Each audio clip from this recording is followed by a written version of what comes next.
אנחנו מתקדמים בצורה מדודה כדי למנוע או לצמצם ככל האפשר את נפילת חיילינו. Perdana Menteri Israel Benjamin Netanyahu berjanji melanjutkan perang walaupun telah mengalami banyak kerugian, menekankan bahwa perang akan terus berlanjut hingga misi Israel tercapai. Mengutip KBR pada 4 Juni, hal ini diungkap Netanyahu dalam pernyataannya yang diunggah di X pada 3 Juni 2025.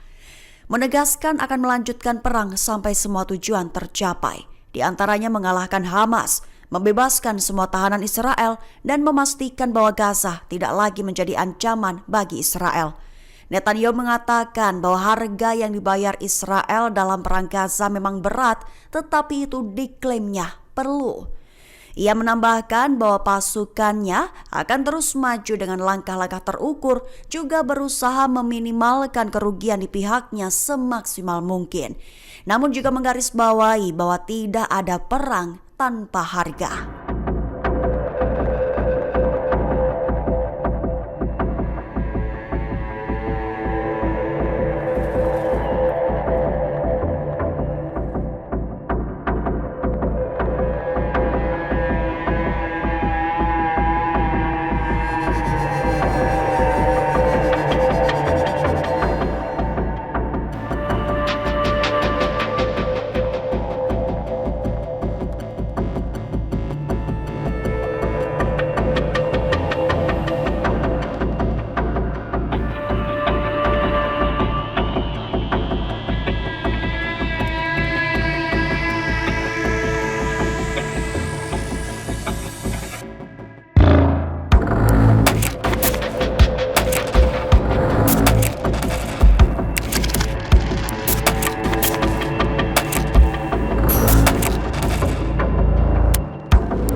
Download Tribun X sekarang, menghadirkan lokal menjadi Indonesia.